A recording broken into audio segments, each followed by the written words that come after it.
Here we go. Focus. Speed. I am speed. We will never sleep, cause sleep is for the weak. That we will never rest, so we're all fucking dead. No, sir, man. I don't like that crap. I'm a rocker, dude, through and through. Here's my favorite bands. AC/DC, Van Halen, not Van Hagar, Skinner, Def Leppard. All right. We're on in 5 minutes. We're headlining. We shouldn't be going on until at least 11. It's the prom. It's over at 11.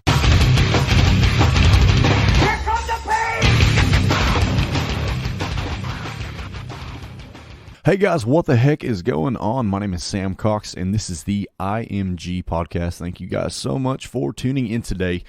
Today, we got to sit down with the one and only Dalton Domino. I want to apologize beforehand to everybody that has been on this podcast. No disrespect, but this was by far our favorite podcast that we have done up to date.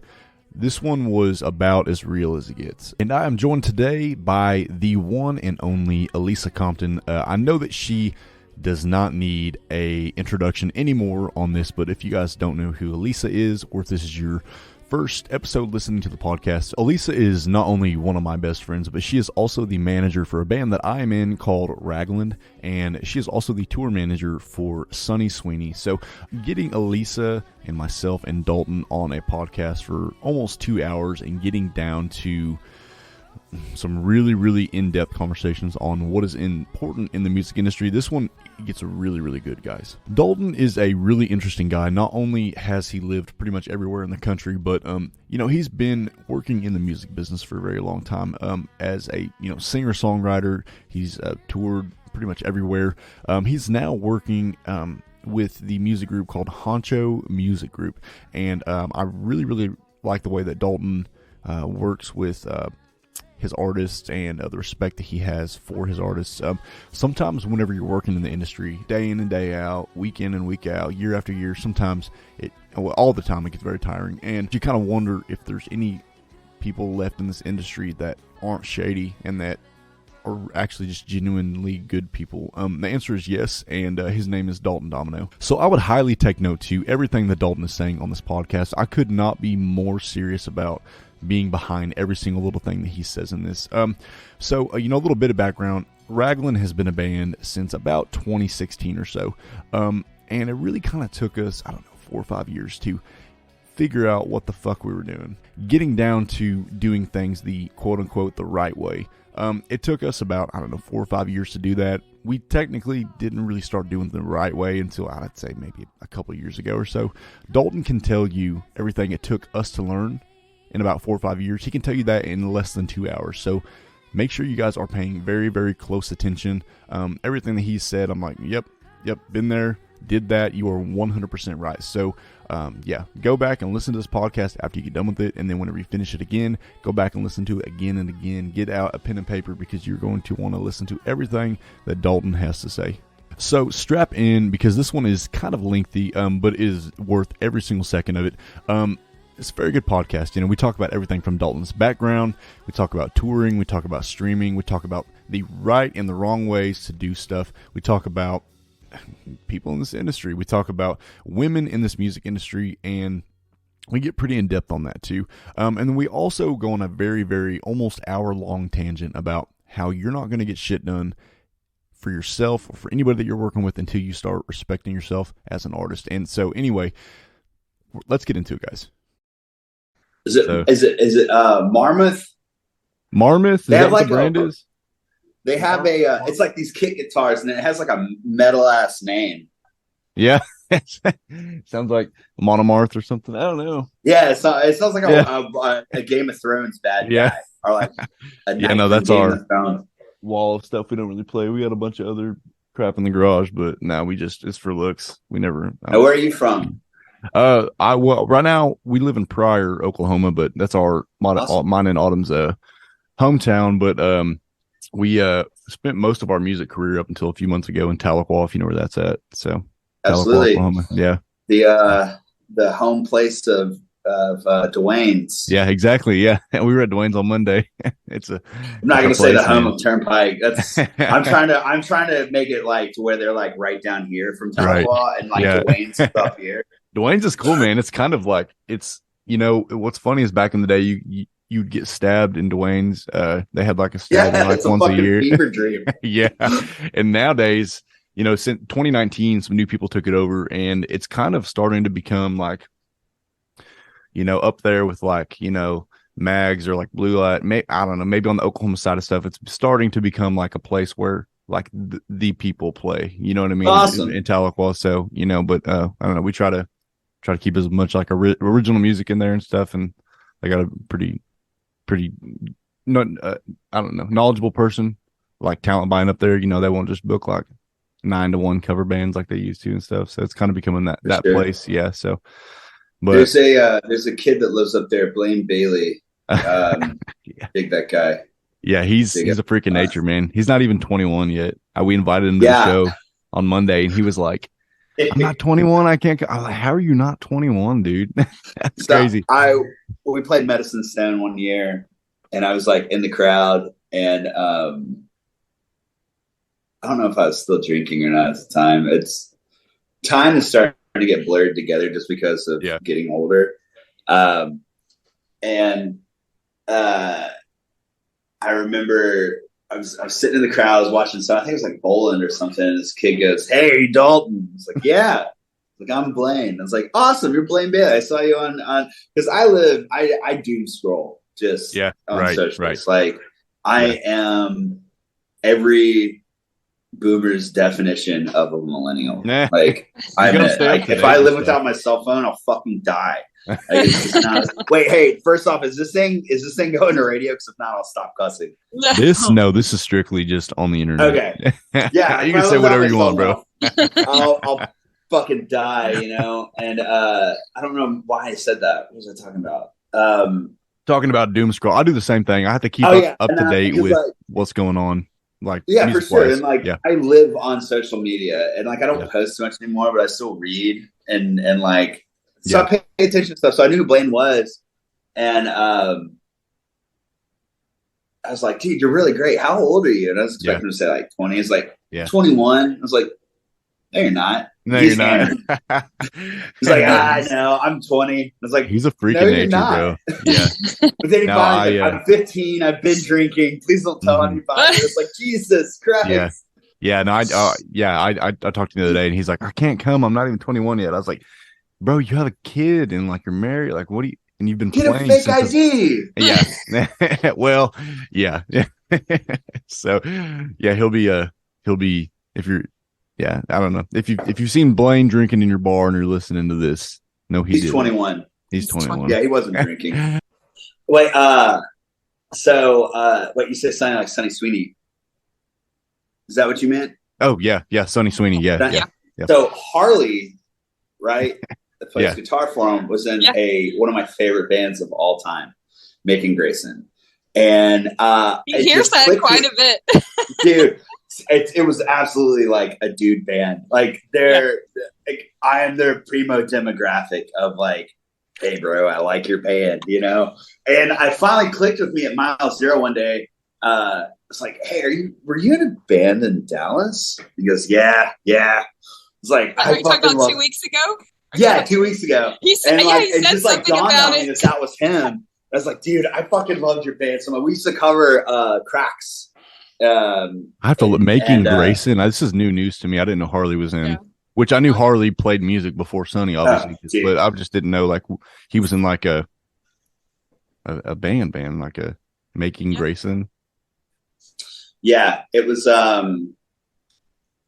They were really, really rad. Really. This must have been back in the day or something because I can't even find. Yeah, it's back in the day. I've seen old pictures. Yeah. Huh. No, Harley. Listen, dude. Harley is the freaking man. Honestly, like you will amazing. never. Very few people are nicer than Harley is, dude. But the Uneasy album. Fuck, I love that record, man. But like, there's another record called Miles from Here. I just pulled it up on my computer. Making Grayson. That's the Making Grayson. MACONGREY. Burn me down a copy, Dalton. I'm kind of. Rules, dude. I love this band. Will Green actually got me into them. Him and Brandon Adams. Nice. And fucking love this band. But yeah, I saw him. I was like, you're the guy. He's like, I'm the guy. Was it backstage when Pat Green was on, or when what? Because we were back there. At the I miss amphitheater. Pat Green. I wanted to see it. No, this was probably around that time. I think they were. Pat, I was playing one night, and I can't remember which night it was. But yeah, I saw him, and I've seen him around before, and like he always like just looked familiar. And you'll see, and I'll talk about it like when we dive into all this stuff. It's like sober brain is pickled, and like everything lives on the tip of my tongue, and it's become a major problem. Yeah. And finally, like my buddy was like, "Yeah, he was in Making Grace," and I was like, "I fucking knew it! Nice. You're the guy." I love it. That's awesome. Yeah, no, I had no idea. That's awesome. He kind of had a big head. I remember him saying something. Dalton came up to me and said that he loved that band. Dude, I love that. I fucking love that band. There's periods of time when we were doing really well. When my band was doing pretty good, we kind of fell off, and I disappeared. And this is like my first interview in like, I don't know, like 2 years. Like I just don't really do this stuff anymore. Yeah. But when I was touring, we had a budget. There's like a few times where I wanted to reach out and like, would you guys want to do some shows and stuff like that? But I never got around to it. I love that thing. Anyway.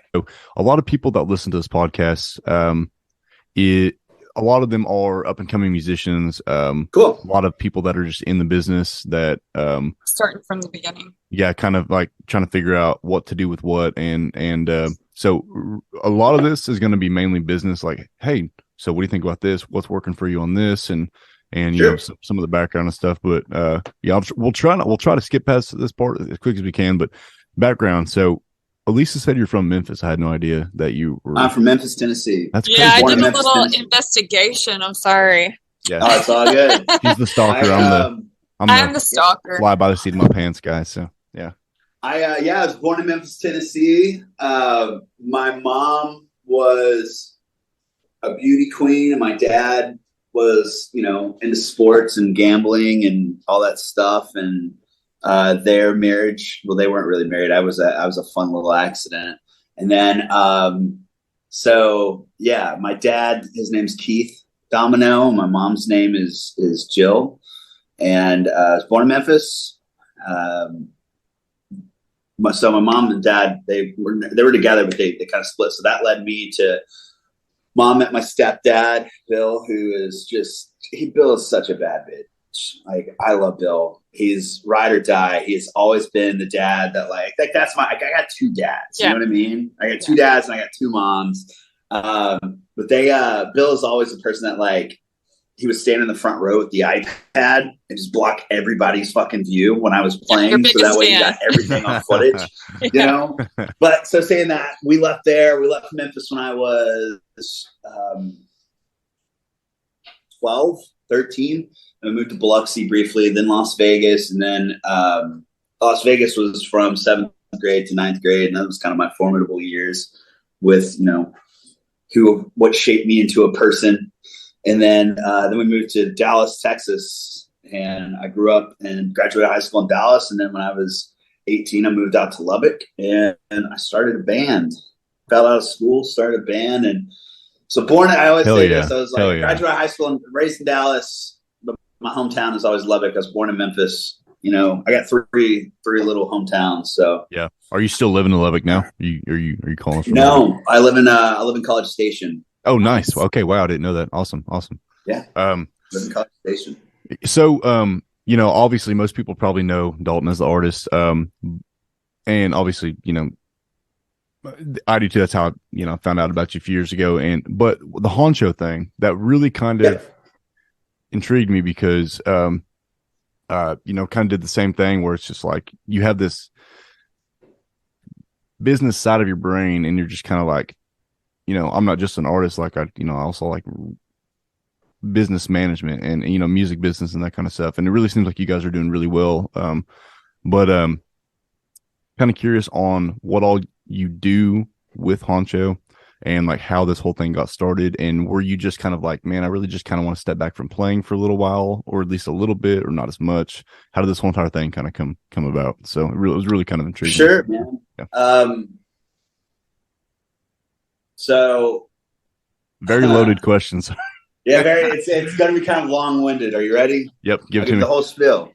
So I was a touring artist for a very long time. I went coast to coast, border to border. I've never been to the Northeast. I've never been north of Baltimore or Philly, and never been to New York City, nothing like that. But I've been to every other state that you can possibly imagine, in every scenario that you can possibly think of. I've played festivals.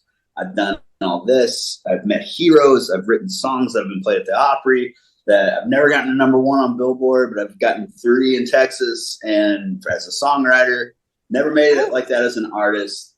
Done tours with some of my best friends. I made. If I died, I would have lived a really good life. However, when I got to the tail end of it, and I always had good managers, you know, they were decent. But I grew tired of it. I grew really angry and resentful. I had a fucking great band, but I just grew tired of it. And a lot of it was bad booking. A lot of it wasn't bad booking. It was just exhausting. It was super exhausting. So that was my life from 2012 to 2019, early 2019. And then January 12th, I went to rehab. I had developed like a super bad drinking problem, drug problem, mental health problem. I wasn't really a good person. I was a fucking terrible person to people and things like that. And a lot of it was just the stress of being on the road, trying to find ways to spend my time, you know, and I was just, it fucking sucked to be around, dude. By the end of it, ran through relationships, crashed and burned every possible thing I could do, from buyers to, you know, girlfriends that were really great people. And it was just, I didn't know how to manage my stress. I didn't know how to manage my life. I didn't know how to do any of that stuff, but all I knew how to do was write a song. Getting out of treatment, I had kind of, you know, songwriting became really difficult, and I had to relearn how to do that stuff again. I hated the booking agency that I was with. And since then, you know, like there's a place for them. It was probably public knowledge, but do you want to name them? If not, it's okay. Like what? Man, there's no use to naming them. Okay. Never mind then. Fuck it. You know, I was on Red 11. I was on Red 11, and there's the combination of who I was during that time frame and how they do business didn't match. And that's what it was. It wasn't, you know, in hindsight, it never has and never was or never should have been, you know, fuck you, fuck this. No, it's just two people that didn't work out, just like how, you know, my parents, things like that. So I let them go in June or July. And then me and Doug, my tour manager, decided that we were going to hit the road, do a house show tour, because there was a show that we had in Columbus, Missouri, where a girl had driven like 6 hours to come see me play. She only got to see like 3 songs and immediately had a deadhead back. She had work in the morning. And we always asked like to get up in certain places, and we never did. So we decided to let everybody go, management to our agents to everything, and just try to do it all in-house. And so we went on a house show tour. It was grueling. We charged $100 and then pay what you can. We had a bunch of money saved up from the wild years, and we just blew it all going to fans' houses and playing shows. It was one of the best. But that sounds awesome in my life. Yeah, it was awesome, but it was extremely exhausting. It was extremely exhausting. And then flash forward to March 13th, I think, almost 2020, early March. I might get that date confused with the sobriety date, but early March, I played a show at Saxon Pub, and I played another show at the Old Quarter, and I was just tired, man. I hit a wall. I needed a break, and then 2020 happened, and I'm sure everybody starts out that year was like, it was a hard year. I fucking loved it, man. I was off. It forced me to be off the road. Yeah. Dude, I loved it. There was a lot of learning experiences in that year, but I loved it. I loved that year. So then flash forward, I released the record because I told everybody I was going away, and people were like, don't do that. So I wrote some songs, released it, and then I just kind of put it on the back burner, was focusing on school. Then I met a kid, his name's Jacob Stelly. He needed some help writing some songs, and my girlfriend at the time, she was like, go out, go write with him. So what's her name? Her name's Whit. Okay. Whit. And so I fell in love with this kid. I don't know what it was about, but he had a show. It was at a place called Southerns. And this place was College Station. In College Station. I think I know what you're talking about. Fucking sucked, man. Everybody always said, don't play there. Don't play there. Fucking play there. That's what everybody always tells us. It was the worst. It was the fucking worst. It was ran by this guy who ripped off a bunch of Hurricanes. I know exactly who you're talking about. The first time I ever heard of it. I'll edit this part out. But going back to Jacob. All right. So I met Jacob. He's playing at Southerns. Place was a fucking train wreck. I've said it on the interview. This guy fucking sucked to be around. Hopefully he's getting proper rehabilitation in prison, because if he comes out there a different man, I'm the last person to fucking judge and hold a grudge. You know what I mean? Yeah. So if he fixes his shit, then I'd love to see it. It's fucking great. But at the time, he was just it's just these shitty venue owners that take advantage of young kids. And Stelly called me one day and was like, hey, Southerns wants to book us. And I kind of, like I said with Blaine at the start of this interview, or start of this deal, I pay attention to stuff. I pay attention. And whether it's an open mic to the guy that Nashville is throwing out and pitching, but I pay attention. So I told him, I was like, man, you're probably the hottest local act going on right now. I would charge, let's say, $2,000 plus 80%, $2,000 versus 80% of the door. Let's do $10 tickets, because half the kids that go to your shows are going to be young college kids that can't really afford $15. And I was like, but you need to have this stuff written out in a contract.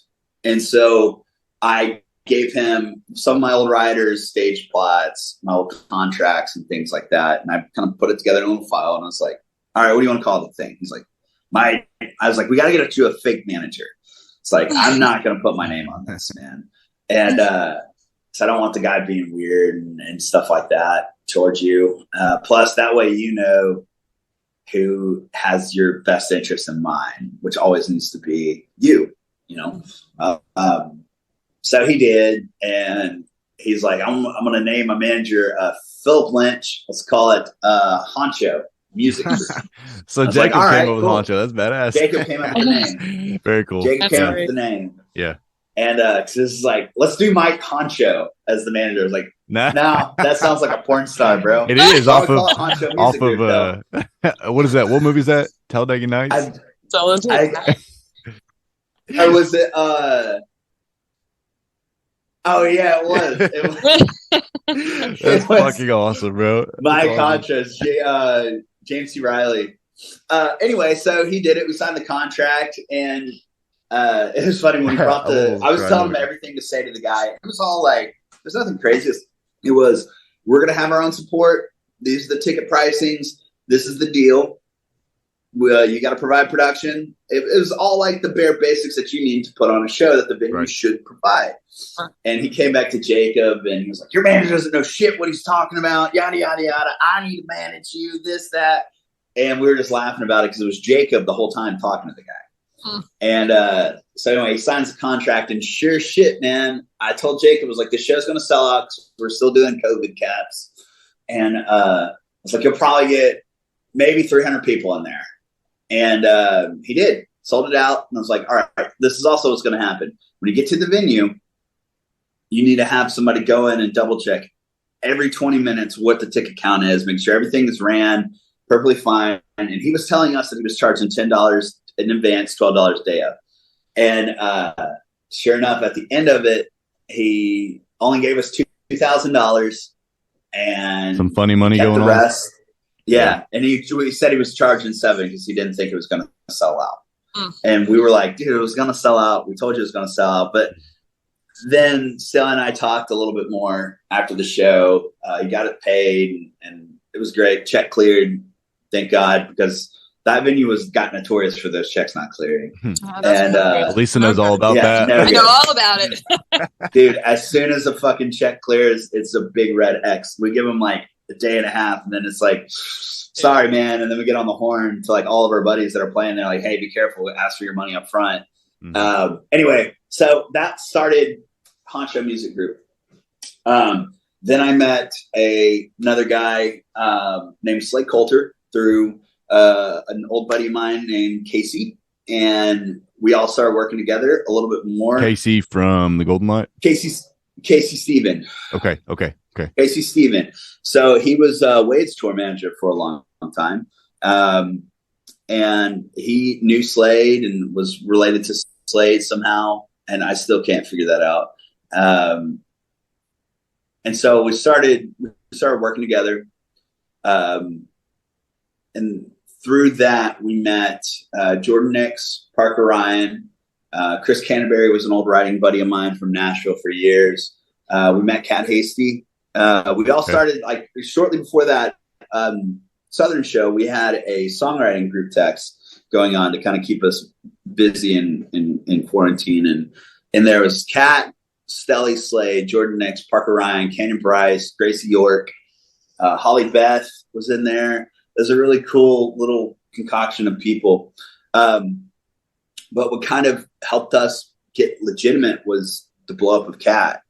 You know, I was way underqualified to be representing Cat Hasty when all that shit went down, man. And as soon as it did, I was going to Arizona and I just hit a dead spot. I was going to be in a dead spot for like 3 days. And before I hit it, I know the turnoff where it's self-service stops, my phone started acting weird. I started getting a few emails here and there, and then some more emails. And then I called Kat. I was like, hey, something weird's going on, but I'm going to be out of pocket for like 3 days. Just be cool. I'll come back in 72 hours.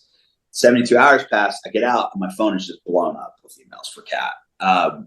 Pretty Things had went viral, and she had like fucking everybody on the table. And that's when we kind of knew that's like, all right, we got to find you proper management. We have to get you a guy, because I know a lot, but I don't know this much. And it's like lawyers were getting involved. Do you look back on that?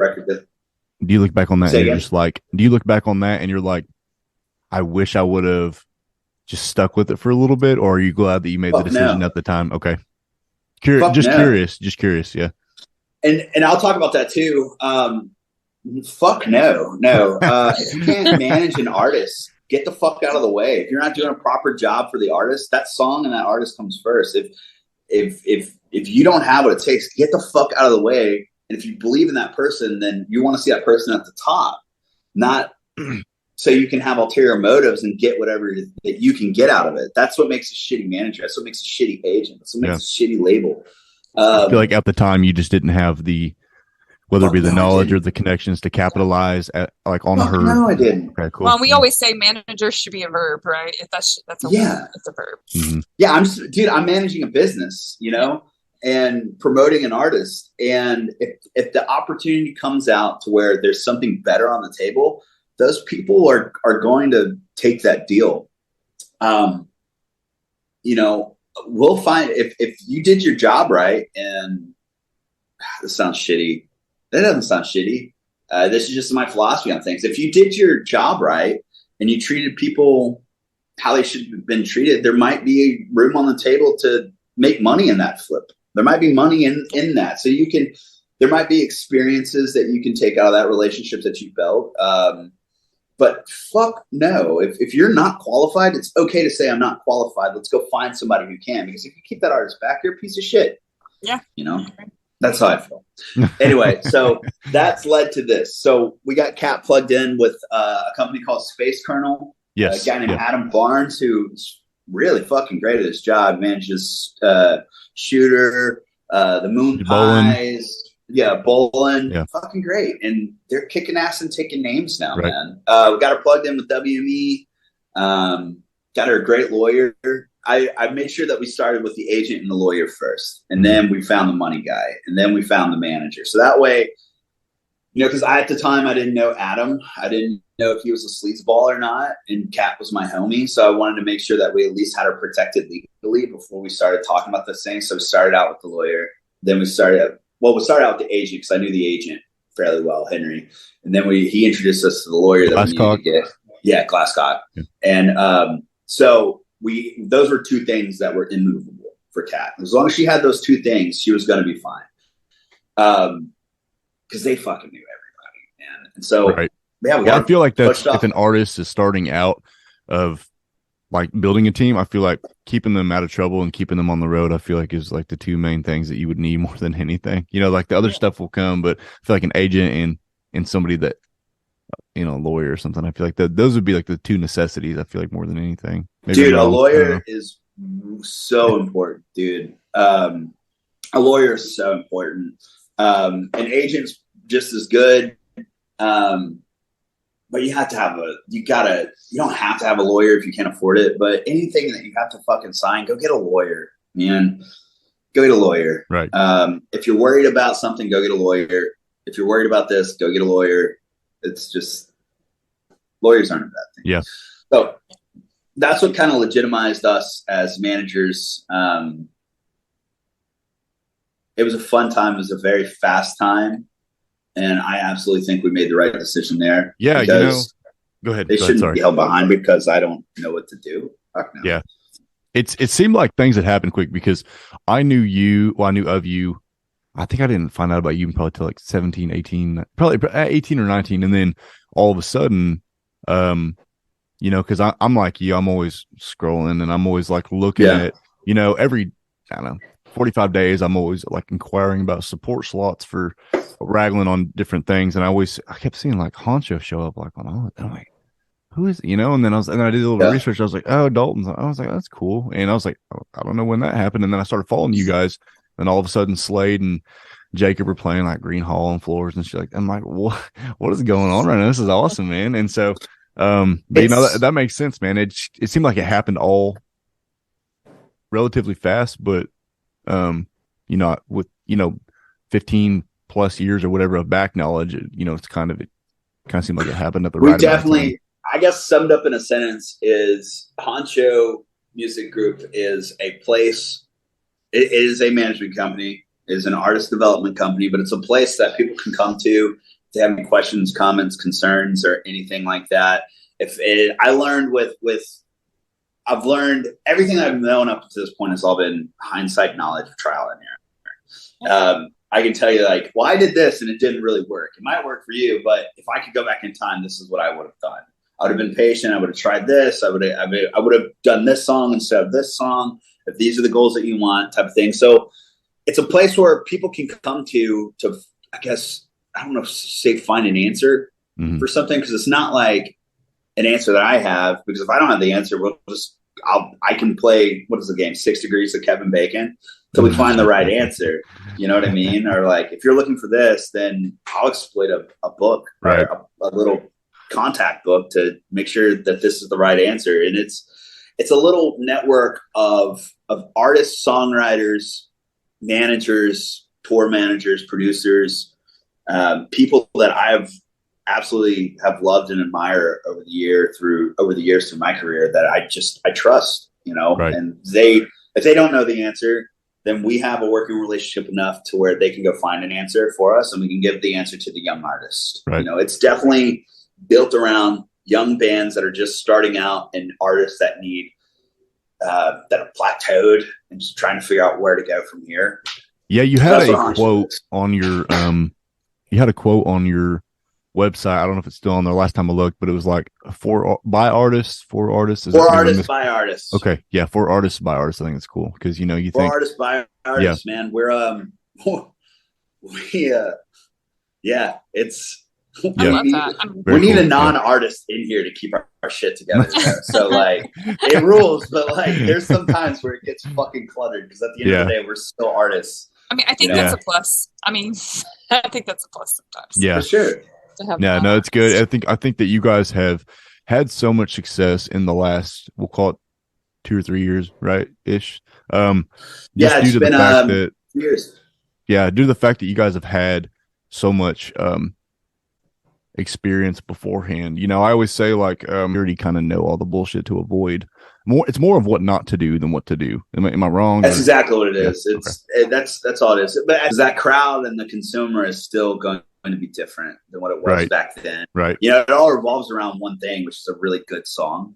Mm-hmm. But at the end of the day, you can put out,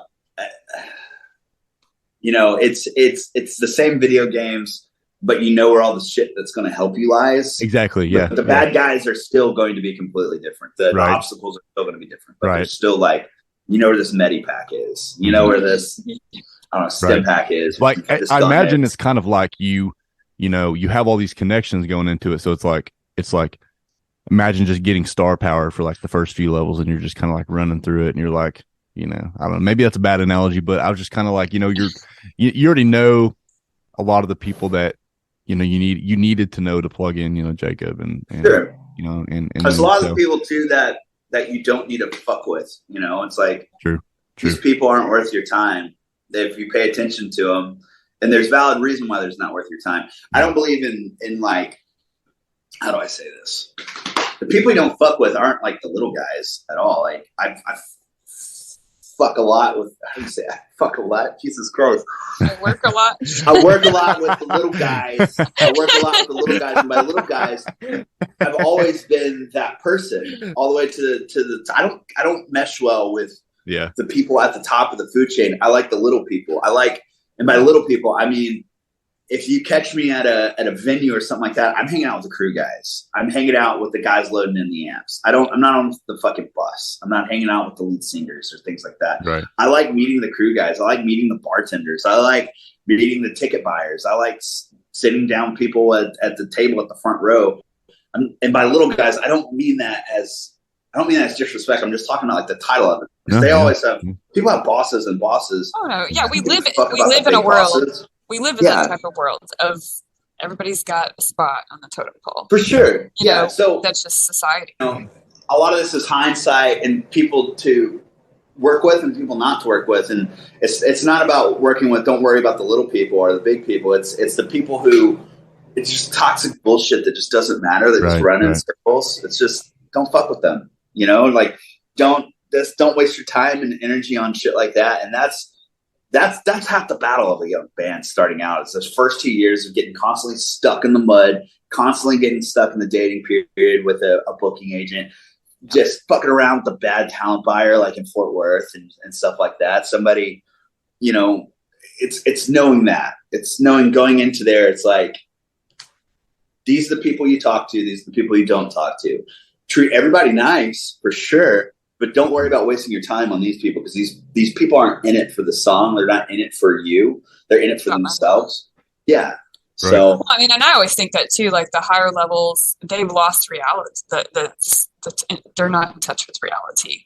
And a lot of times, people in this business, whether it's the sound guy, the artist, whatever, a lot of people, especially higher ups, they forget the fans pay our bills. Yeah. I mean, every one of us. And I think you're spot on about it's not little people. It's just the people that aren't known. There you go. Right. That's a great way to put it. The people that you don't really see getting all the glory of it. You know what I mean? Right. Everybody knows who the biggest agent is or who the biggest manager is or who this is. But I want to know the dude that's the assistant to that big guy. I mean, it's just like most of those people that aren't known, they're actually fans of music and they genuinely love the music or love the artist. I wanted to take a quick second to plug our Patreon. So I've had a few people over the last few months kind of reach out and ask how they can support this podcast. And because, you know, they've been listening to all the episodes and they've gained a ton of knowledge on all the guests we've had on this podcast and just the things we've been talking about. And they want the podcast to keep going. Well, first of all, guys, this podcast isn't going to go anywhere. We're going to keep doing it no matter what. We just love doing it, and we love having conversations with each other and with other guests that we're having. We gain a ton of knowledge ourselves as it is. But if you feel like supporting the podcast, which we would highly, highly appreciate, you don't have to, but if you feel so inclined, there is a link down below for our Patreon. It is Raglan's Patreon, but all of the finances from things like this podcast and Patreon and streaming and all that stuff kind of get dumped into the same bucket, so it all goes to the same place. So by supporting Raglan on Patreon, you are by default supporting this podcast. So if you guys feel so inclined, check out the link below. And on that note, I'm sure you guys have noticed over the last 4 or 5 episodes, we've started to have some sponsors on the podcast. That's super cool because this podcast has been growing at a very, very fast rate, which we are extremely stoked about. But if you guys are interested in being a sponsor on this podcast, feel free to reach out to me or Lisa if you guys know us personally, or check out our emails down below in the description. You guys can contact us there. And without any further ado, let's get back into it, guys. Dude, the best, and that's it. You just said something that, I wish a lot of people knew. The big people are still fans of music.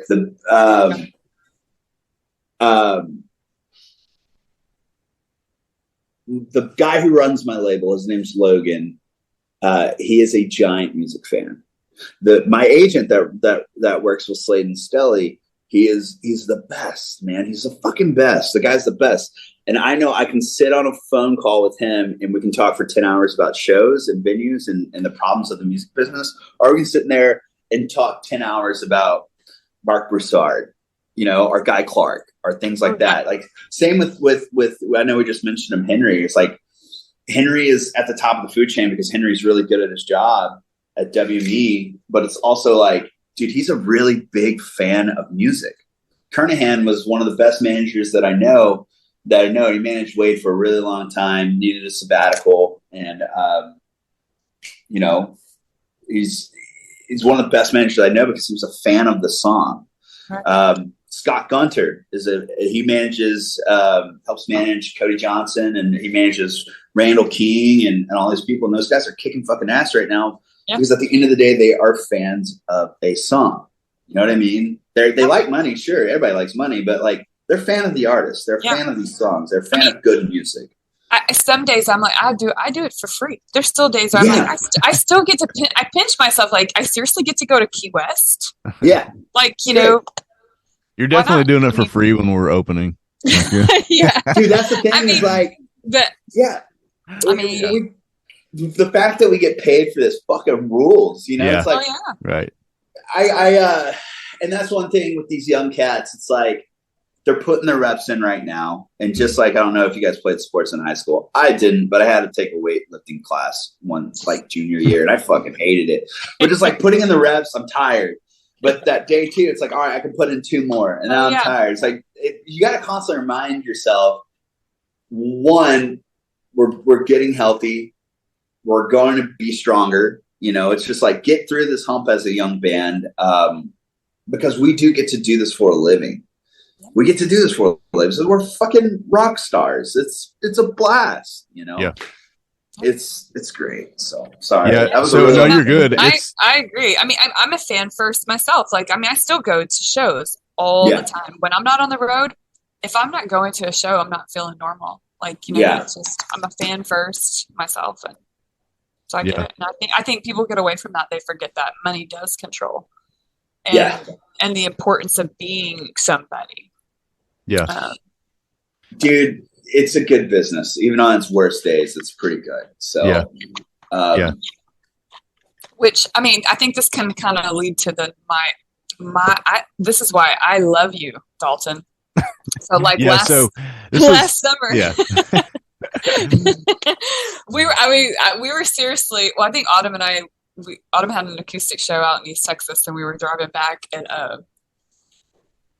you posted this on Facebook about venues, and it was like, on 106 last summer in Texas. It was so hot. I don't even know if you remember this post, but I do. So much respect, man, because this is probably, I complain about this all the time, like, especially as females, we don't even have anywhere to get ready. Yeah. Like, it's hot. I'm having to change in a porta potty. it's Yeah. it's pretty ridiculous. Yeah, And the then whole even, post was good, and it. I don't know. Elisa showed it to me, and I was just like, "This is fucking spot on." And I don't know word for word what you remember word for word what you said, but I remember it was something along the lines of like, "Fucking tired of people saying like this is a good opportunity over like." Oh, I can go on that rant if you guys want me to go on that rant. I was fucking So I didn't mean to livid cut that you off, Elisa. Just I don't know if you remembered where you were at. I know you were just get Elisa on the porta potty, changing the porta potty rant. We'll be on here for another hour. So I was fucking livid that day, and this is a testament. yeah, what brought it up? And if first of all, do you remember what all you posted in the post? And I don't remember secondly, what I posted, but I remember what I do. Sometimes I'll go like on these rants and like I'll just see like blind frustration. And I'm just like, you son of a bitch, you listen to fucking me, yada yada yada. And then like but I do remember what happened.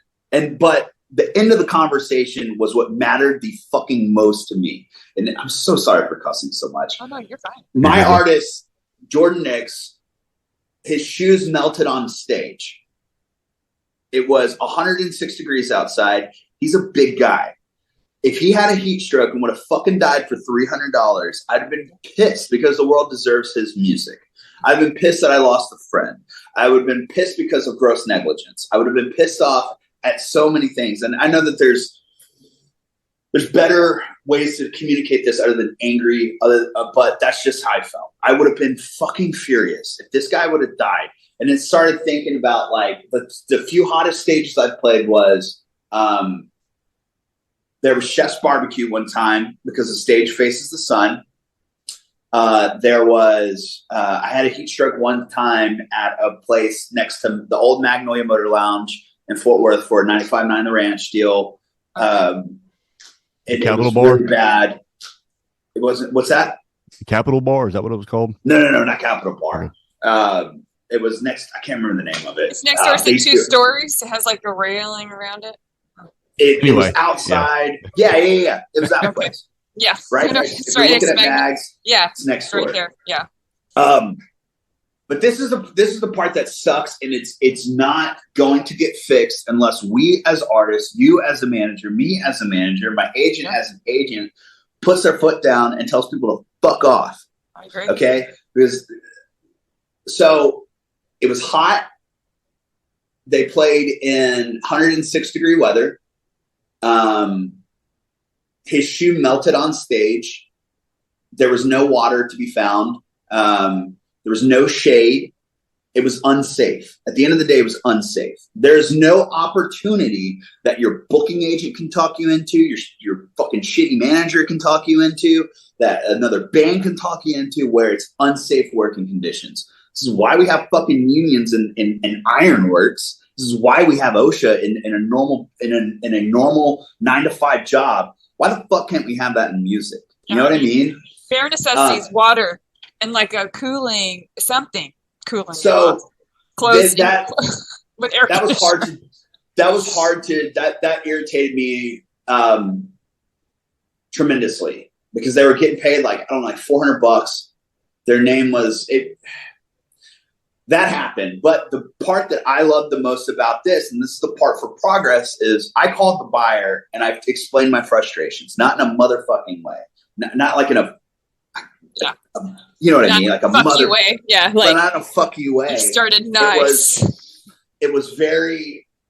These are the problems that we face as musicians. Do you want to help us change it, or do you want to be part of the problem? Right. And since then, he has changed he helped change it. He apologized. He didn't realize it was going to be that hot. Going forward, this is what we're going to do. And now going forward, this is what they do. And I will do shows with that guy till the day's fucking long, just because he had the, he listened to us. These are our concerns as musicians. And if you're really part of that music family, fucking take care of your sibling, take care of this family member. And he took care of us. Going forward, this is what he did. And he changed some stuff. And so saying that, there was a rant out there that did that. But the guy who was the situation that was directed to, we sat down and we figured it out, and there was progress. Right. What sucks is the venues who disregard you and say, well, do you want to play or not? Yeah. No. Basically, What are we going to say as musicians, especially young musicians, that need that money for it? Yeah, that they dangle the dream in front of you, and they think that you got to hop through all this shit to get to that dream. When in all actuality, at the end of the day, it's like, why? This isn't good business. This isn't how you treat these people. Why the fuck are you treating these people away? And especially being a female in the industry. Okay. Yep. First off, how do I go down this road? Yeah. I have. Hey, I'm here for this. Whatever's about to happen right now, I'm here for it. I just want you guys to know. Let's do it. It's a whole nother thing. It's a whole nother thing. You don't deserve, and I'm not talking to you directly, I'm talking about with females in music as a whole. You have the same amount of rights as a male artist has. Okay? If I fucking hate females being the filler artists. There's some females out there that are way better than some of the male artists. Oh yeah, like they're the ones playing at noon when they should have been playing at 8 or 9. Exactly. Yeah. But there is some things that female needs that guys don't typically need. Like if it comes down to brass tacks is I can go change in a van. You know what I mean? You need to go change. You need a green room, especially if like you guys have. Correct me if I'm wrong. You guys have your singer's pregnant, right? Yeah. Yes. She needs to be in fucking air conditioning. Right. And yeah, she's playing on a stage at 106 degrees last year. That's outside. Not fucking safe. That's not safe for the fucking kid. That's not safe for anything like that. And for some and this is another thing too, is like you have some of those headliners that will see a pregnant woman playing on stage and then won't have the common decency to invite them in the green room. Yep. Fuck you. Like you deserve this. You have the same rights as we have. Y'all have the same rights as we have, and they should be implemented harder. And the people who don't give you it's just being decent. You know what I mean? Can we have some water? Can we have some fucking AC? Can we have a porta potty? That it's little things. Like, yeah, right. I mean, and my point of view, just because of I work with females, so I mean, a lot of it, I do think it does start with the peers, the women's peers, the artist friends that are going to stick up for them and be open about it, like you are.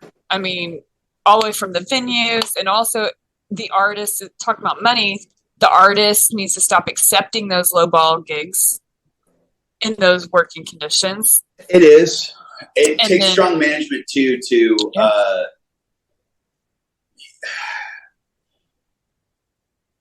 I know what we're doing is working. I know I'm not in this for my career. It's Stully's career, it's Slade's career, it's Jordan's career, Parker's career, Chris's career, Milo's career, Travis's career, the Drop Time's career. It's all these people's careers, Shelby's career. Right. So I will, if a venue owner is being weird towards one of my female artists, and it happened last year, I will rip every fucking band that I have off the table from you, and I'll put them at the venue next door. It's drastic. It sucks. And there's times where it's like, it sucks because I wish we could have played this venue, but I would rather take a harder play than deal with bullshit like that. Cause I know that same guy who's being fucking weird here, I'm not going to give him a dime. Yeah. Because he'll treat these two male artists like rock stars and treat these two people as the help. You know, it's like, no, they're on the same tier. They're on the same tier, man. Yeah, and then see, and in my case, it's like I have to go in there and act like I have to suck someone's dick to like get anywhere. And I'm not doing it. Like, I'm not doing it. It's ain't happening. Dude, I've had I got an artist right now named Shelby Stone who is the shit. Which Shelby is a bad motherfucker. I want to point she that is out right now. Yeah, bad motherfucker. Mm-hmm. And just hearing her talk, because it's been so long since I've had to deal with like 3-hour stockyard gigs. Mm-hmm. I haven't. Estelle didn't have to deal with that. Slade didn't have to deal with that. Parker doesn't have to deal with that. But as a female, there's a lot of bands out there that have to deal with 3-hour stockyard gigs. There's some pieces of shit, bro. There's some pieces of shit out there. We don't fucking work with them. We do not work with them. And a lot of the stuff that it took Shelby sitting down and talking with me of like, this is just the norm. You know, this is how people treat you. It sucks, but like, it's up to us, especially, you know, I don't want to sound sleazy, but like, we have a lot of bands on our roster. All it takes is just one. And it's just all we're asked to do is you treat us fairly. You treat our artists fairly. And hopefully that sets a precedent, you know, with other people. We've already kind of started getting minimum wage of shows like bumped up a little bit to like $300, you know. It's like you at least got to cover our expenses. It's like we all work together for the same goal. So I don't know, man. Yeah, I get 100% what you're saying. And business. First of all, I think everything that you said regarding female artists, it just made me gain a ton of respect for you, all in all. Because you know, sure. I agree. For the last 7 years, I've on a weekly basis, almost every day, have sold a female act and been told more times than I can count on all my hands and toes that like, no, we don't book female acts, or we don't, you know. I know. Don't book them on a Friday. We don't book them. Yeah. Right. And so, first of all, I appreciate the fucking shit out of everything that you're saying. And it genuinely makes me feel better about my job, because sometimes I lose faith in the music business, you know. And so thank you, you know, first of all, that really, you know, that's awesome. And it's really great to see that you got, you know, such great, you know, artists that are also females, like on your roster. But also, no, I get what you're saying. It kind of just takes a mutual understanding, putting our foot down between the management, the artists, and the agent all together, saying we're not going to do this. You know, and we had to do that, I think 18 months ago or so. We played our last 3-hour gig, quote unquote, and we haven't played anything more than like a night. If we like, our thing is like, we're not playing a show if we're taking a break. We're just not doing it. That's a gig. That's not a concert, you know? So, and it's been harder. I've had to not only book twice as hard to find the shows that, you know, aren't that shit, but I've had to book 4 times as hard because I'm trying to find money in support slots and festivals at fucking trial error, you know. And so it just know that I think for anybody listening to this, you know, what Dalton's talking about, what I'm talking about, what Elisa's talking about, is it takes a mutual, everybody in the camp saying, fuck this, we're not playing under these conditions anymore for this type of money. We're not doing it.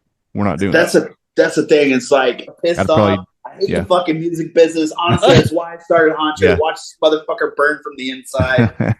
God damn it. It's a totally different world. Right. But no, go ahead with what you're, but no, I just want to say, props and thanks for saying all that on film. So, but anyway, go ahead. Yeah. Dude, this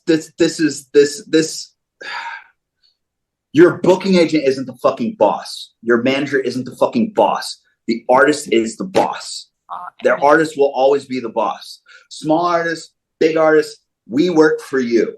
It's not the other way around. So if you're in any position for, I always tell this to Stelly and Slade, it's like, dude, my job is just to advise you. I would thoroughly fucking advise against this, but if you want to do it, dog, I got you. Like, we're here. Let's fucking do it. You know, I'm not Stelly's boss. I'm not Slade Coulter's boss. I am not Shelby Stone's boss. I'm not Canterbury's boss.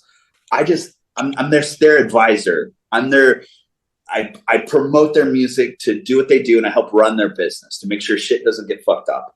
Mm-hmm. So if you have an agent, a manager, or anybody like that pressuring you in to do bullshit that you don't want to do, put your fucking foot down. You know, give me a call. Give y'all two a call. You know, shoot them fucking straight. That's how we beat. That's how we kill this fucking dragon. We run the music business. Artists run the music business. It's not the other way around, man. They're not the boss. Yeah, right. Yeah, no, so, I that's awesome. And again, I think it just takes everybody just saying, collectively saying no, fuck that, and it's very hard. It's once you do that, and we've talked about it before on the podcast. Once you do that, and once you try to forward your career where you're not playing shitty ass gigs and stuff, it's arguably the least funded part of your career. So it's really hard. But no, I think that people just saying no to opportunities will actually open more doors than saying yes. It will. They You get what I'm fucking will, saying? man. So You're gonna lose some. I'll probably lose some for how I act, by saying fuck off. But I know in the long run, when they see Stelly's name or something like that, or Shelby's name come across their desk, they know that these are the standards they have to have if they want to work with her. that's good. And that needs to be. I'm really excited for. I'm so tired for these fucking dinosaurs to go away. These good old boy bullshit clubs, because the young people.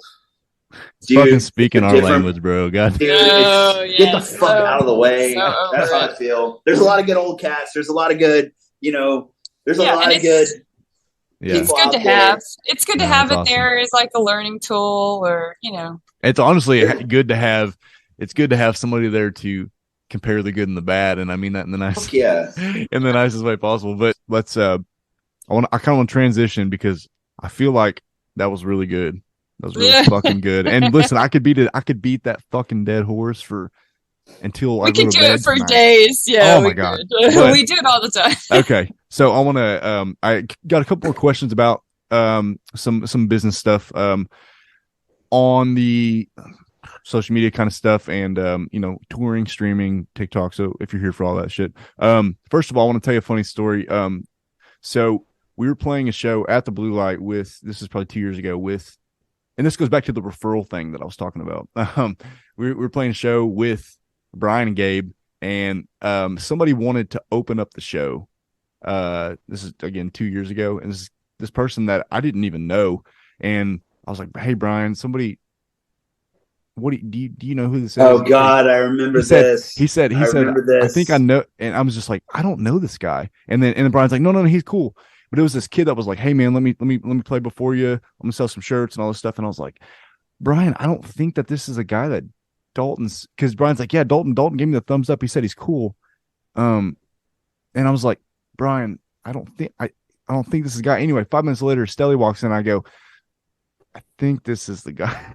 This is the guy that Dalton's talking about." And Stelly's not trying to play, but but he ended up playing that night with Brian and them getting on stage. But I was like, dude, okay, so I remember this. So what happened was so tell me what happened, because I said I texted Brian because Stelly's a really big Dan Qualls fan. Yes. And so I was like, "Hey, there's gonna be a kid in town." I can't remember what Stelly was doing. I don't know if he was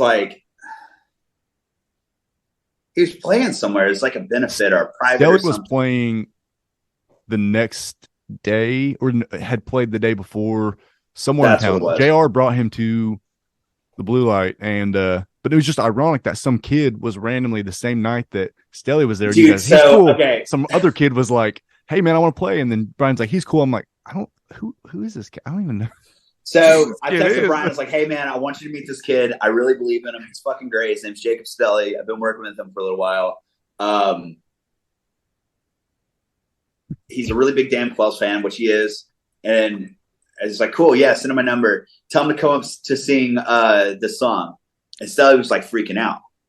And Stelly wound up bombing that night, forgot all the words. And then he wanted to sing this one specific song. He wanted to sing Fool's Gold, but Brian put him on Me and the Whiskey. And it seems he's up there, he's like, "Shit, I don't know these lyrics." Yeah, he didn't know it.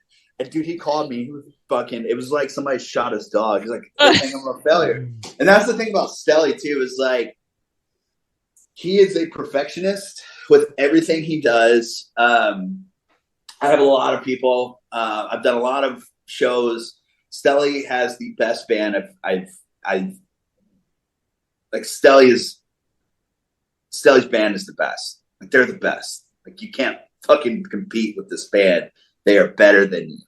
And the reason, not with you specifically, I'm talking about. No, hey, they probably are. It's okay. No, you're good. It's these guys are fucking musicians, and they jam, and they're so good at their craft. It's all that they do is play music. They practice 10 hours a day. You can't beat them. And Stelly has that mindset with him too, because half the band are UNT jazz kids, and they have their degrees in this. And instead of chasing chicks, they'll like practice instruments, or instead of going to the bar and getting drunk, they'll go practice. I love instead that. of like doing dumb shit like we all did in our early years as a band, they'll go practice and rehearse and try to one up each other. So whatever Stelly does, it's as perfect as possible that he can make it.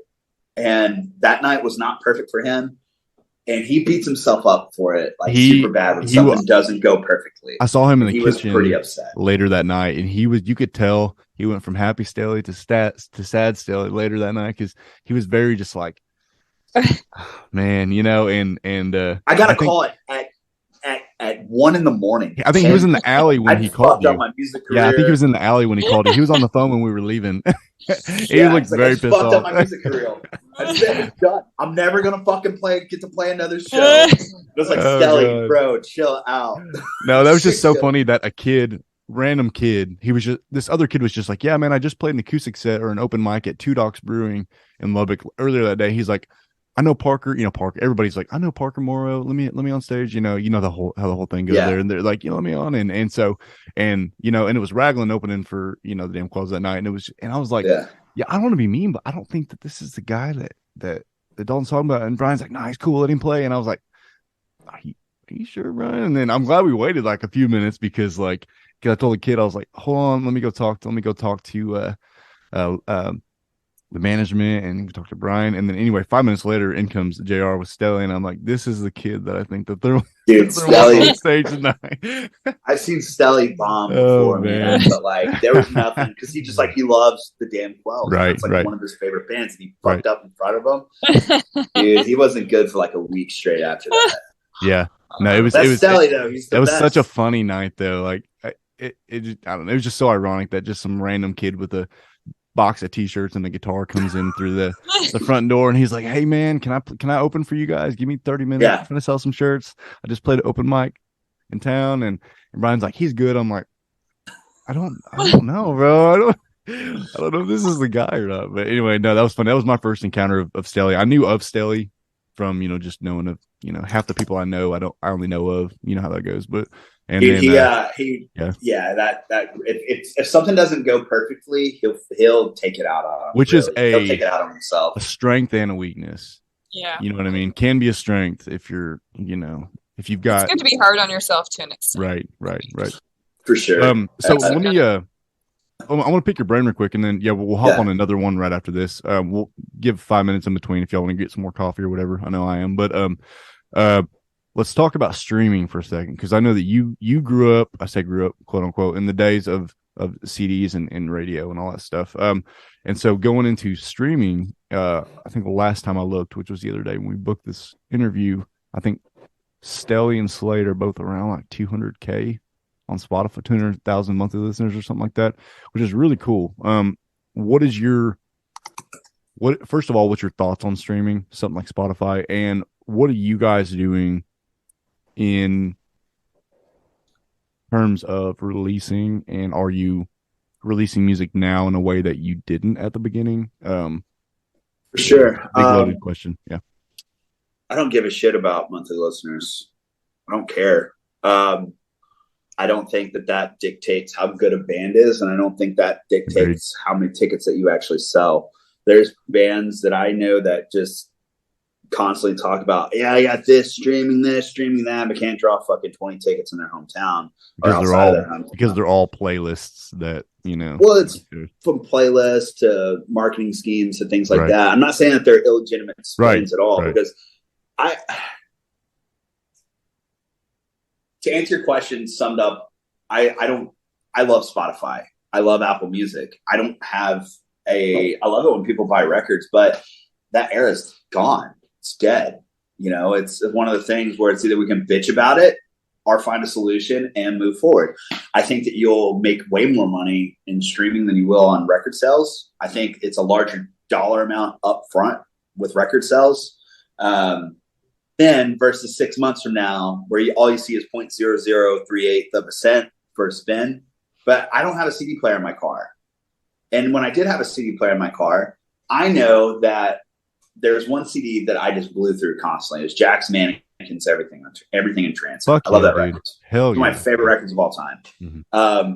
Every car that I own, that's the first record that I play through the speakers is that record. And another one was Tell Your Friend. Come on, yeah. Was yep. was that Take It record? Back. Taking Back Sunday. Yes. I went Yes, through three fuck of yeah, those dude. albums. I went through three of those records. That's and awesome, I spent man. total on those two albums, $60 each.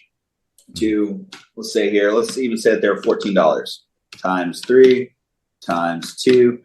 Taking Back Sunday and Jack's Mannequin have gotten $84 of my money when I was a kid.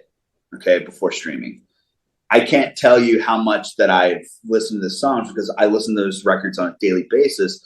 Over time, I've given them way more than, $42 each. So I think that being pissed off about, do we need to make more money on our records? Yeah, absolutely. But I don't think it's as bad and as ugly as these other problems that we have in music. So Right. I don't mind streaming. Right, I prefer yeah. it because I don't have a CD player. So saying that, what we're doing with Stelly is I'm not paying attention to streaming. To me, the monthly listener count is a crock of bullshit. And I think people pay attention to it a little too much. And I think there's a lot of bands out there getting signed right now because of streaming, but they're not clicking with asses in the seats. To me, the monthly listener count is, it's like a billboard on a highway. I still can't get a fucking straight answer. So this is what I think it is. And if I'm wrong, I'd love to know more about it. But to me, a monthly listener count is you have a billboard on a highway. There's 200,000 cars that pass, but that right there, that's your monthly listener count. Maybe, I don't know. But like the thing that matters to me is how many people call the number on the billboard, which is still going to be your follower count. We're not trying anything crazy with this. I know I should hire somebody because I'm too dumb to know this stuff. I should hire somebody or look into somebody who knows what this stuff is because it is a component of your business that does need to be exploited, from Spotify to TikTok to things like that. I just don't fucking get it. I don't see the return as fast as getting bodies in the building to spend money on a ticket or merchandising or anything like that. The 500 people that can come out to see us at shows, 400, 500 people to come out to see us at shows, they're obviously going to stream. So that works. How do we grow? Well, I am 100% for streaming, but that's because Raglan didn't actually pick up until streaming was a thing. You know what I mean? Yeah. And so I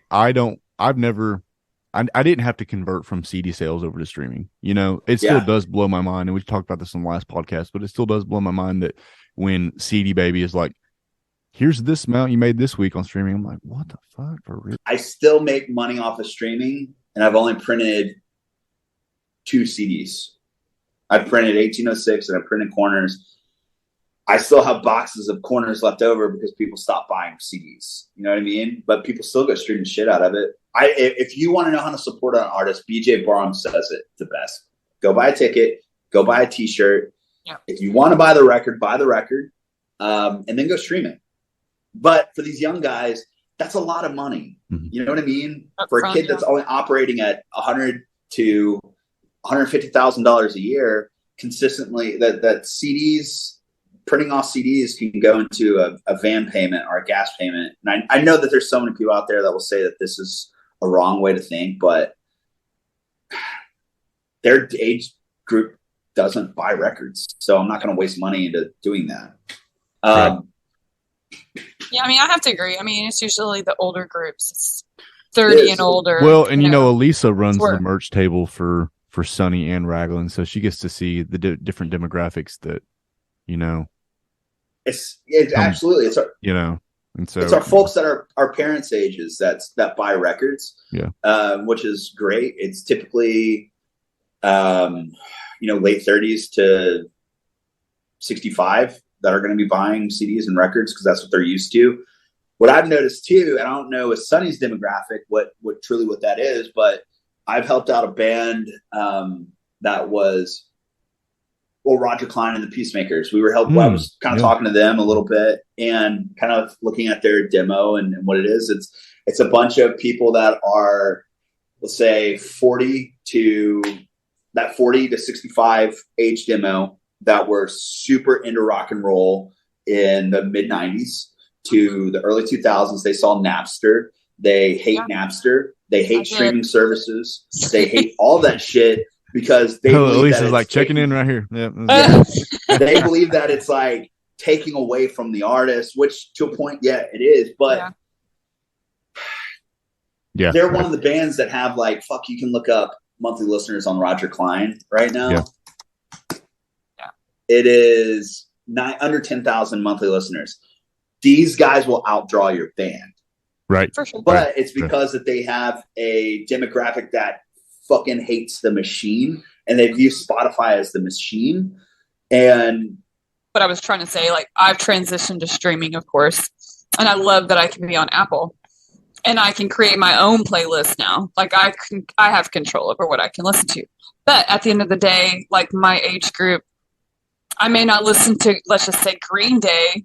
I might not be a monthly listener like Dalton was talking about, but I'm sure the hell would be one of the first ones to go buy a ticket if they're going to be in my area. Well, it's just, here's the thing is I think people in the business have to gravitate towards something to gauge something. Realistically, at the end of the day, I feel like ticket sales is going to be the way to gauge success, probably more than anything. Maybe I'm wrong about that, but back in the day, it was how many MySpace friends do you have, and then it was how many Facebook likes do you have, and then I think that Spotify is the next closest thing without, like, if they haven't booked an artist yet, saying like, well, they have X many monthly listeners or something, they could obviously look at neighbor markets and be like, well, if the Tap is going to book them, let's see how they did at Cheatham Street, see how many tickets they sold there. I think those monthly lists, those people that are looking at those numbers are some of those people that Dalton was talking about earlier that really don't matter.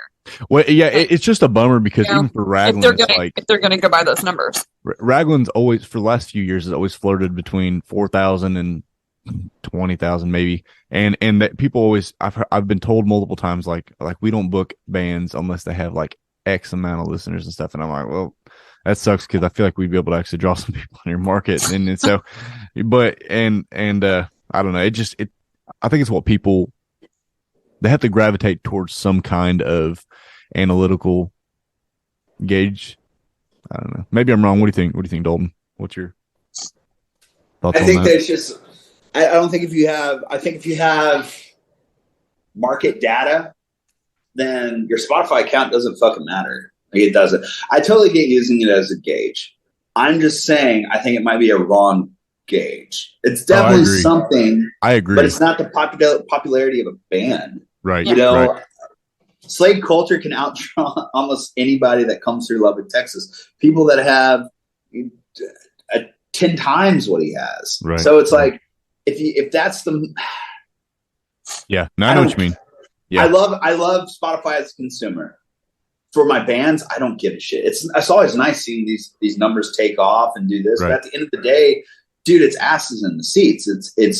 That's what matters is how many hard tickets can you pull on a headlining show, and if there's growth. You know what I mean? It's like the Roger Klein example is the best way to describe this, because if some venue is going to be saying we only book X amount, you're a fucking idiot not to book him, because there's going to be 500 people in there that all like have big kid jobs. Some of them have kids that might come out there, a generational band. They're like fucking Wu-Tang, Right. The grandpa, the son, and that son's kid loves this band. I think it's funny to pass up on that because of I agree, because honestly, like that, what's ironic is the people that don't show up on Spotify's analytical data are generally the older people, and those people are the ones with expendable income, that will buy the t-shirts. They'll buy tickets for, hey, I just bought 4 tickets. They'll buy a CD. They'll buy a CD just so someone can sign it, and they don't even have a CD player. For sure. So one thing that I wanted to, so this is all really good shit. I got a couple more questions, then we'll let you go, man. What are your thoughts? And I already know, but what are your thoughts on, you have all these people on your roster, and have you had to deal with any venues yet with those people regarding merch splits or anything with the venues? Have you had to? For sure. Yeah. We're always going to have to deal with it. This kind of goes back to what we were talking about earlier. Like, I just texted a group of people, or my guys today. They're sending a group text called "Fuck Dalton," and that's like all the people. And we kind of just, I just asked them, I was like, "Do you guys want to deal with this going forward?" And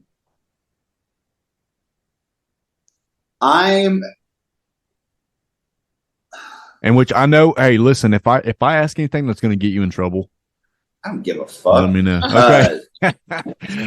Dude, this is the thing too, and this is why I feel like I can speak on the behalf of this, is because, dude, so Slade owns this festival out in Lubbock, but like, I've ran things. Like, I have been a buyer, I have been a manager, I have acted as an agent, I have acted as a artist. The only time that you need a split on your merch is if the venue is selling your shit for you, because those people need to be compensated. If you're playing for a percentage and they want a cut of your merch, go fuck yourself. Stop playing these venues. Yep, the average is about 20%. They want 20%. Yeah, 20. Go fuck yourself. No, we as a company will not be taking shows with people like starting yesterday. Any shows that come through that have a merch split, it's like, we're going to give them the chance to say, hey, you got to get rid of this or we're not going to be playing. No, we can't. All right, well, then we're not going to play, and none of our guys are going to play. But places like Steamboat, LJT, Mile Zero Fest, where they're selling your shit, fuck yeah, we'll pay for it. Why the fuck why is an opening band giving you a cut of their merch? There's no argument there. At a place like, let's say, the Bottleneck, and I believe it's in Lawrence. Yeah, in Lawrence. That's a smaller club. I can get the justification of like, dude, you only sold 40 tickets. We lost our ass in the guarantee. Right. We lost our ass at the door. There's situations like that where I can kind of see the argument for it. Well, no, and I say this, I get that you're like, I could see the argument for it, but no, I talent buy for a venue called the Fox Theater up in Hays, Kansas, like in the same market pretty much. And so the other day they lost their ass on a Nashville act that I'm not going to name them, but I was like, that was booked by the previous talent buyer 9 months ago or something, and I was just like, they were like, yeah, we almost came close to breaking even, and they were like, somebody recommended that we start doing merch splits, and I said, no, fuck that. I was like, I will literally not be working for you guys if you guys are doing merch splits, because they were like, if we would have done that, we would have like actually like broke even on the night, and I was just like, no, we're not doing it. There's literally no. I was in I heard a comment the other day for when is this going to air? Because I don't want it to be like. It's probably gonna be 3 weeks if I do. Okay, cool. So we played a show a few weekends ago where they were talking about pulling the show because we weren't selling tickets, and I knew, the agent knew, and these people knew. It's like, shows in this market will not pick up sales until probably 6 days out. And sure enough, 6 days out came around, started picking up. But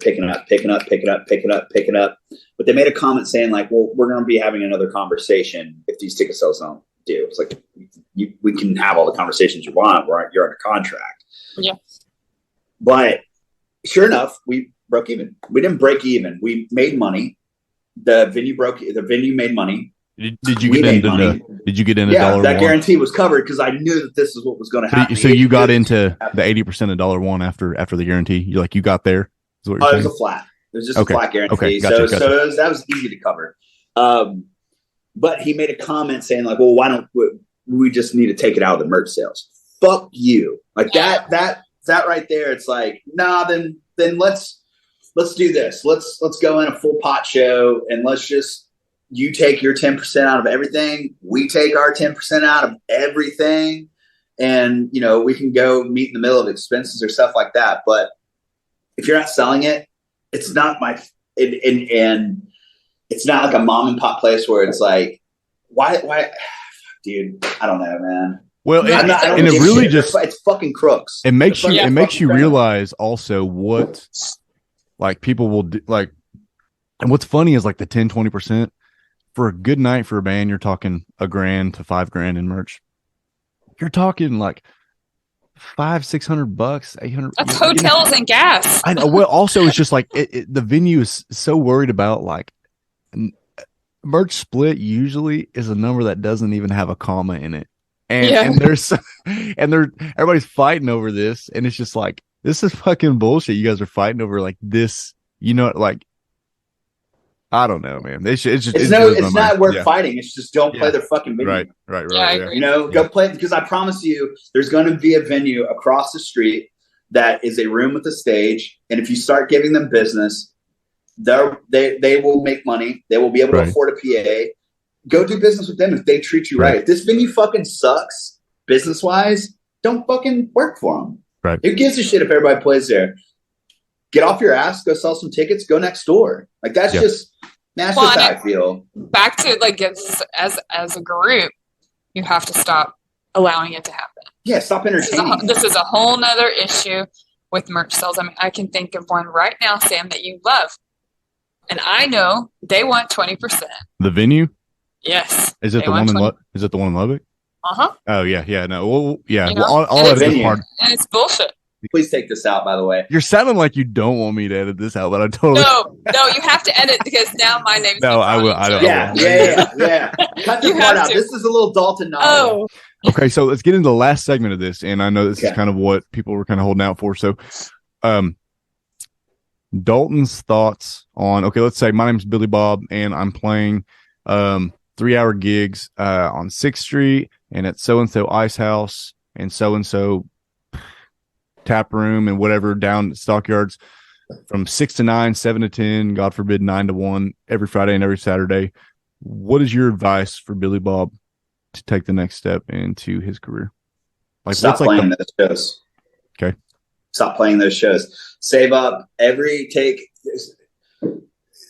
out a piece of paper, write down 5 goals that you want, 5 obtainable goals. I want to start with a 5-year goals, or 5 goals for each year 1, year 3, year 5, and year 10. Okay. By year 10, if you want to say that you want to play Red Rocks, start there and work backwards. Okay. But you got to have goals in this. You finally hit your last bit of, I'm fucking frustrated. I don't want to play this gig anymore. Set an exit strategy. Talk to the venue. Tell them this is your plan. I'm going to give you guys 6 more months of my life. Every Friday, Saturday, Sunday, I'm going to rake in the tips. I'm going to save every single dime that I possibly can. In between that time period, I would take this is 6 months. First 3 months, you save up your money. Save up. This shit will end one day. It's not forever. It's not consistent. The 30-year careers that you hear about, there's only about probably 5 to 10 names that you can list off, and there's only room at the top for those 5 to 10 names per genre. That's not even per genre, just as a whole. So this shit will end one day. Save your money. Let 3 months go by. Hire a band.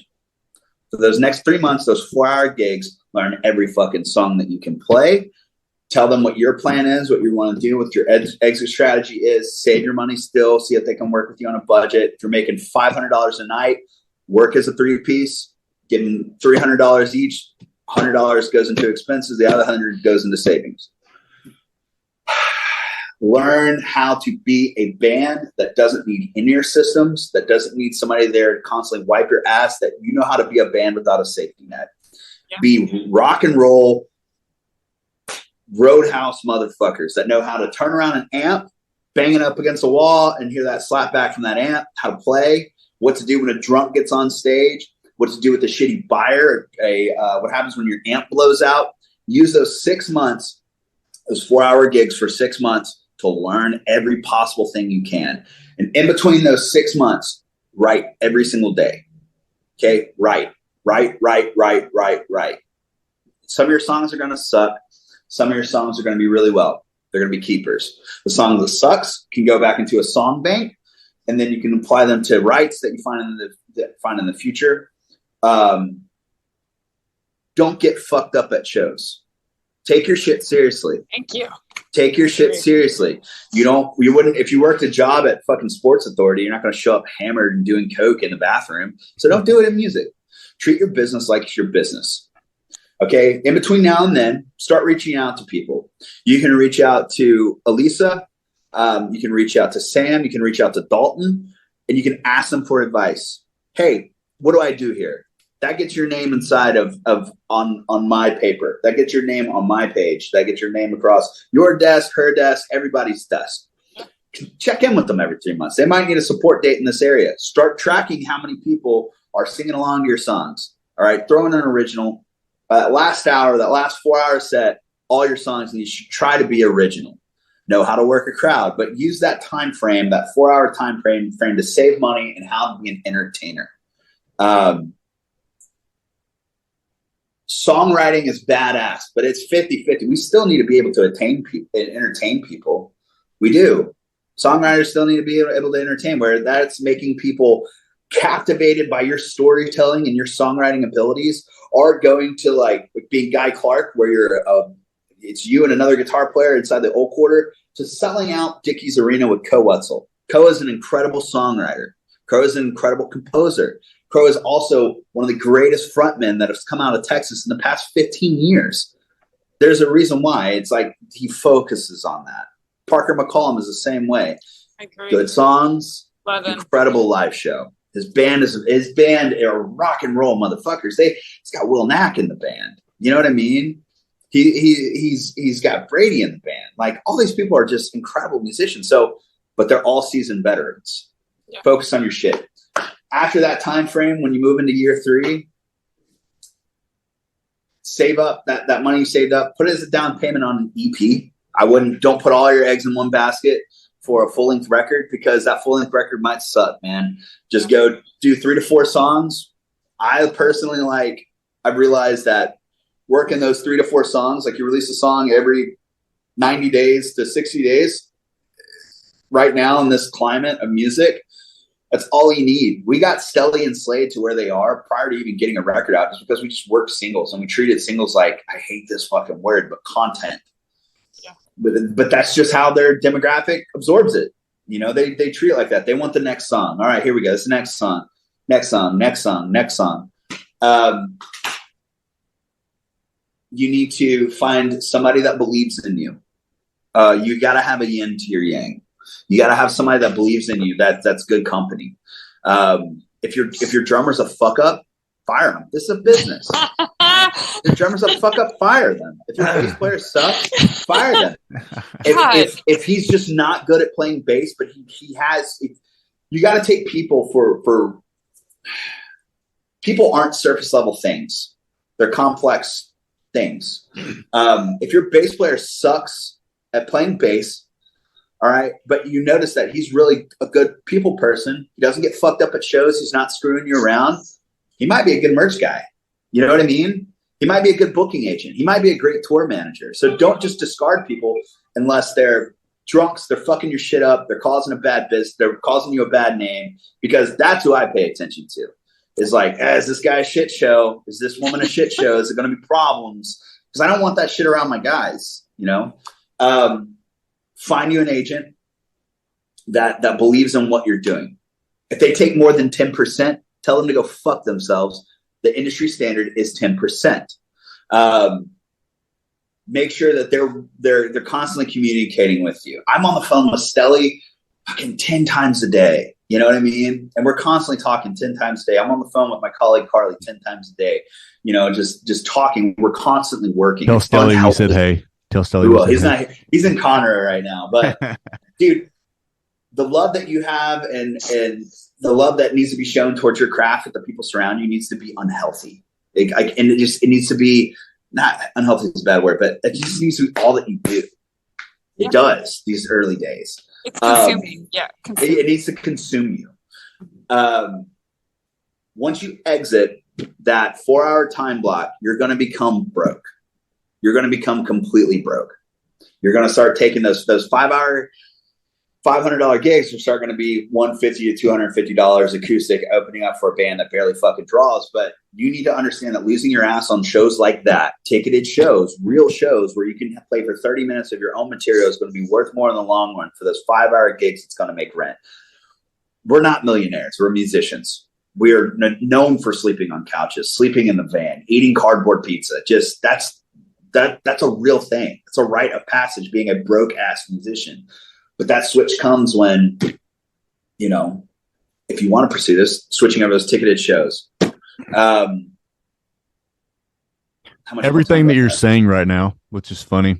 First of all, I couldn't agree with more with literally every word that you've said in the last few minutes. Everything that we've said on this podcast in regards to advice that we've had or somebody else has had. Yeah. You said it better than anybody, and you said all of it. Literally, you're gonna fail, man. Literally, I literally came into this, and I was like, "The drummer needs to fucking go." The drummer's got to go, man. Like it's not against you, but like that's what I mean. Though the drummer's got to go because he sucks at life. He sucks at his fucking job. But man, the drummer's got to go. But in the same breath, if you have a guitar player that's fucking hot shit, but he's just not meshing, and it just sucks. He's an asshole. You brought up the dichotomy of cool versus asshole when it comes to Wilder Blue and how they're just true north. They're great. But if you have the best guitarist in the world, and there's no loyalty. Fucking get rid of them. Yeah, you have to be a good hang. Like that. Yeah, you got to be a great hang. You have to be. You have to. Yeah. I would rather have somebody. Here we go. Sorry. Here we go. Good, Go ahead. Say what you're about to say. Say what you're about to say, Dalton. I would rather have somebody that's subpar at their instrument that can get the job done. That's a good hang. Than somebody that's an asshole and really good, or somebody that's drunk and really bad. Dalton, go back and listen to every fucking podcast that we've ever done on here. We've said B plus musician, A plus attitude. Take that any day versus an A plus musician with anything less than subpar attitude. Fuck that. If you're not a good hang, get the fuck out of here. Yeah, if you're not a good hang, gotta go. I just love that you said that. I did too. We didn't even say it this time, Elisa. We didn't even say it. I know. Keep your circle tight. Save your money. Don't get caught up in bullshit and drama. Yeah. Half the stuff that I freak out today is something like that. I was thinking about this the other day when the cat shit was going on. The stuff that I was freaking out about back then is laughable now. Right. Time is a flat circle. The guy on top today will not be there probably 20 years from now. Wait your turn. Work your fucking ass off. Earn your dinner. Don't settle with bullshit deals. If you're getting fucked over, call them out on it. You know what I mean? Don't I'm fucking amped. No, I'm fucking amped right now, bro. Yeah, I know. I'm like you. Let's go. Everything that you're talking about right now? You know, so Raglan started in 2016, and Autumn and I for 4 years we played probably 150 shows a year, and everything that up until 2021 is whenever we finally kind of put our foot down. For the last 2 years, I feel like we've been doing it decently right. Listen to everything. If you go fucking rewind everything that Dalton said 10 times, because what he's saying is exactly what it took me and Autumn at least 5 years to realize. And you got it in fucking 10 minutes. Go rewind it and go fucking and it's listen true. to Like, it again. you know, I don't know. That was just the fucking. Once you start building a team too, I'm pointing this out. Like when I came on board, I think that Sam and Autumn were just like blinded to what was going on. Yeah. And I'm over here going, I don't fucking think so. Like, why is this happening? Why is this happening? Why is this happening? I think they needed another set of eyes because they were so knee deep in it that they just couldn't see it anymore. A lot of these young bands don't know, man. They don't know that they're getting fucked. They don't know that that's a shitty deal. Dude, don't sign this. This is a lot of people are unaware. And if you're a young band listening to this, and if you want to get more, always be informed of what your rights are. There's a book out there. It's called All You Need to Know About the Music Business by Donald Passman. It's a yellow book. I typically have a copy lying around, but it's in my bookshelf in the other room. All You Need to Know About the Music Business. That's your Bible. I got in trouble for saying like, all right, now this is your Bible right now. It's the King James version. You're going to put that one down and do this. So I can't say that, but like, dude, read that one just as much as your Bible. Yeah. Read it. It's informative. It's great, you know, but be aware of your rights as a musician. You know, if you feel like that you don't deserve, you know, if you feel like you're getting fucked, you probably are. Call somebody. I guarantee you, if you reach out to a major artist right now, or a major artist's management company, by major I mean the ceiling of Texas, wherever that is, you know, your Shannon Canadas, your Judy Hubbards, your you know, Robin Chefs, your Corey McDaniel, Scott Kernahans, your all those people. If you just want to reach out to them, reach out to you. And ask them about a deal. They'll give you the opinion on a deal. They're not assholes. Like, nobody in here is assholes. If you want to reach out to an artist, reach out to them. Yeah. If you want to reach out to an agent, Red 11 answers their emails. True Grit answers their emails. You know, Atomic answers it. Sean Reeder answers his emails. If you're concerned, if you feel like that you're getting fucked over, reach out to somebody. They'll probably give you the right answers. But also, you know, on that note, if you're reaching out to somebody and they are giving you their time and energy to do a consultation, fucking take it to heart. Because, for sure. Because if you don't, I mean, there's not that we're, you know, a fucking household name or anything, but when people come to me or to Elisa and they're like, hey, what do I need to do about this? And then I sit on a phone with them for an hour. I'm like, this is what you need to do. I can tell you a friend of mine that lives in Lubbock right now, and I had a fucking conversation with him 6 months ago. I'm like, this is what you need to do.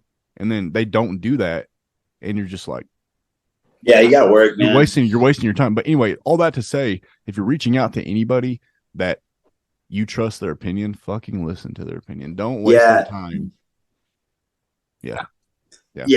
That's get the fuck out of your hometown. Only play your hometown like twice a year, man. That's your best market. All your people are gonna be. Get out. Gotta get out. Gotta leave your ass. Everything literally, like, it's just so funny, man. We have all the 9 or 10 bullet points that you gave on this big Dalton spiel thing. We've had a podcast on every single one of those bullet points. And it's just so fucking funny that you're dude, there's a lot of good people inside the record business. There's a ton of believe it or not, there's a lot more good people than there are bad. The bad people, you know, but one bad apple does spoil the whole fucking bunch. It does, you know, but there are good people out there all the way from the top of the food chain, from Henry at WME. He's fucking great. Mason Hunter from BMI, who's at the top of the food chain up there, is fucking great. Logan Rogers is fucking great. Chad Kudelka's fucking great. Chad Kudelka's the fucking man, dude. He's great, man. Andrew McWilliams is another one, man. It's like, there are good people out there. There's good buyers out there. Like, Mark Sanders is fucking great. All those guys have put us on a support one at one time or another. They're all genuine guys. They all just because somebody works for X doesn't mean that, like, if your music's, tell me if I'm wrong about this, if your music's good enough and genuine enough, like, it will get heard by those people. Like, you don't have you gotta work. Totally but work. Like, yeah, but it's chances are, if you're actually kind of making waves, by the time that you actually go and inquire about something, they probably might have heard about you already. Those guys are kind of like you and me and Elisa. I mean, they keep their ear to the ground. I get on Facebook and I scroll. Sometimes I see friends from high school and shit. But what's funny is I like all of Jacob's and Kelly's and Kat's posts, not because I love them. I love their music. But the more I like them, the more I see where they're playing and who they're playing with. Yeah. And all that. And then so the algorithmically, it shows up on my thing, and I'm just like, okay, cool, that's where I need to be. You know, so anyway, all that to say, people pay attention and stuff. Dude, gotta work, save your money, work. Don't be a dickhead, and know your rights. Yeah. Know your rights. Work. You're running a business. I couldn't agree more. You're running a business. It's hard to art and commerce. You know, it's always been hard to, how do you not jeopardize your art? But if you believe in it, you got to have those two things, or find somebody who knows how to do those two things. Get a lawyer. You know? So, people probably going to wonder. So this is the last question I got for you. So, and I know that you probably get asked this all the time. So are you, is Honcho more or less your end game, or are you going to be doing more solo stuff in the future? I know that you're not done doing solo stuff, but are you going to be? That's my end game, man. This is what I do now. Awesome. It really is. I still write. I still, I still make records. I'm still helping young artists make records. Actually producing a record in May. with Travis Roberts. I'm still involved with music, Travis but is great. I'm not touring no more. I played my last show at Mile Zero Fest. I didn't really tell too many people about it, but I got like 2 other festivals coming up where I'm kind of just like acoustic at a VIP tent, 3 or 4 songs, and that's out. But I love this more than I loved touring. I loved meeting people, but I struggled a long time with watching life fly past and people get older and me not being there. Touring is fun. It's really cool, but dude, it's different strokes for different folks, and it's not for me. And it took a long time to realize that was okay. But I love this. This is my office. I have an office. I got 3 employees. I have a bunch of bands. And the day that I realized that I like this more than that was watching. I swear to God, I love all my artists, but it's just like, Stelly started all this shit. It was all because of Stelly. But watching Stelly, hearing his name get chanted one time while he was walking on a stage, and I had like the TM like, watch your step, buddy, Yeah. and then them all screaming along to a song that me, him, and Jordan Nix wrote together. It's just fucking, you can't beat that. And plus, it's way easier because my fat ass doesn't have to get on stage and do the work. I can just sit in the back and That's great, man. You can tell. Plus, the songwriting royalties fucking rule, baby. That kid's gonna buy me a swimming pool full of unicorn bones. I'm just sitting on my fat ass. It's fucking. I'll just let him do the work. Love it. What was that old famous quote from Brandon Jenkins? He said, "I think of Stony Lou every time I go to the mailbox." Oh, dude, we at our house for Christmas we don't do Santa Claus. We do Jacob Stelly and Randall King. So play culture. Like that's who we send our prayers to. Yeah. Hell yeah, man. Well, hey, this has been Love by it. far my favorite interview that we've done so far. And I don't know, like seriously, I mean this genuinely, like go back and listen to this again and again and again, because I feel like everything that he said, from just women's rights in the industry down to fucking what it takes to have an exit strategy, quote unquote, is all fucking on the money. And it took me and Autumn a half a decade or more to figure out what he told you guys in 2 hours or however long this was. So like, for real, man, this was great. Like, Yeah, man. Appreciate it so much. Yeah. It's getting better. The industry is getting better, but there's still a lot of flaws. There's still a lot of stuff. And that's where I feel like I want to spend my time, is making sure, it's fun. This is fun to do, but it's also really, it's way more rewarding. I don't know. I know that sounds lame, but I get more juice out of this squeeze than playing in fucking Des Moines. I love Des Moines.